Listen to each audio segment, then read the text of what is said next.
Cameraman focus कीजिए। कामाख्या जी हाँ सत्यनारायण भगवान के कथा हुआ है, छठियार था, मूरन था, इसी में आए हैं। हम लोग के जन्म के साल नहीं होता है, छठियार बाद में होता है।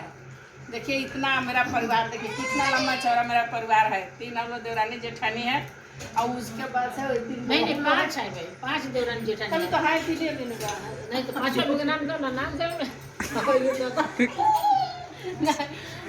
मैं बड़ी, उसके बाद से हम ये सबसे छोटी और ये बहू देखे पीला साड़ी वाली, इसी को बच्चा का छठियार हुआ है।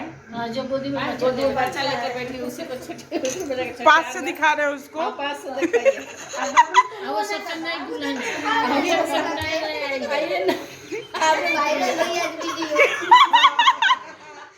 अच्छी के मुंह देखता है। हाँ बाबू बोल। क्या खुशी तो खराब है से तू बोला खुशी आ देती है ना आवा आ बेटी हम मिठाई के सही में आ जाए।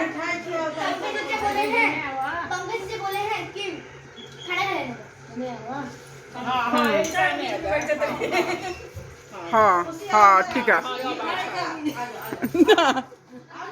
देखो रसगुल्ला के हां अब क्या चाहिए। देखिए ये भी एक भाभी हैं, ये छुपी रहती हैं, रसगुल्ला खिला रही हैं। अमर